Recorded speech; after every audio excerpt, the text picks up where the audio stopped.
Mà ôm à, tay cầm co. Ô thế đấy. Ô thời chân ti mà. Mà dài ai mà dài ai mà. Mà con mà.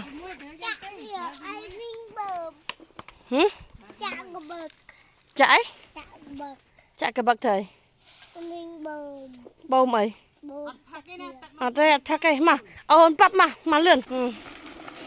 Đây ôi.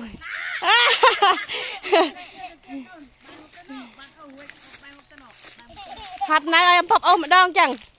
Em bắp ôm mà đong mà. Em bắp ôm chai mà đong.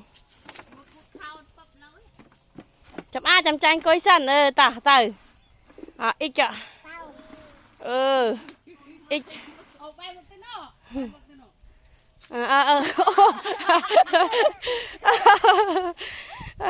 Ô ăn hùi. Ôi tao ăn mặt thịt vậy cái ô bà nhảy coi vậy.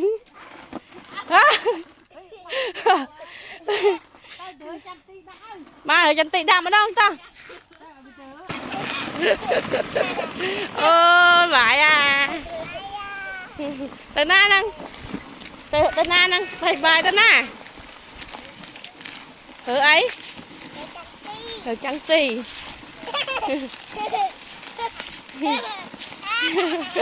Đó, cho.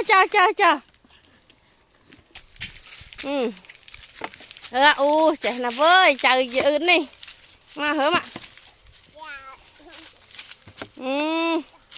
Cái ở đây. Cái tổng pi mua ngay. Anh tìm mua chơi ha. Ông pap. Vì ông cứ mua với thằng ông pap. Bàn dê ơi con ơi nâu là nâu tiết nọ. Mà ai mặc lô mán. Cái môi mà ai mặc lô mán. Mán lơi mà ai mán lơi. Mà ai mán hỏi. Phạm hỏi. Ở Ninh mà ai mán. Ở Ninh mà ai mán. Pi ấy. Pi mơn.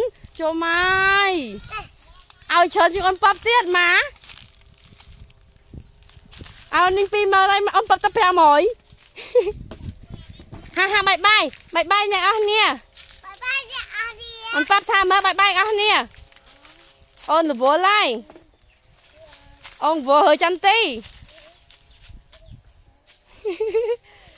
Bye bye.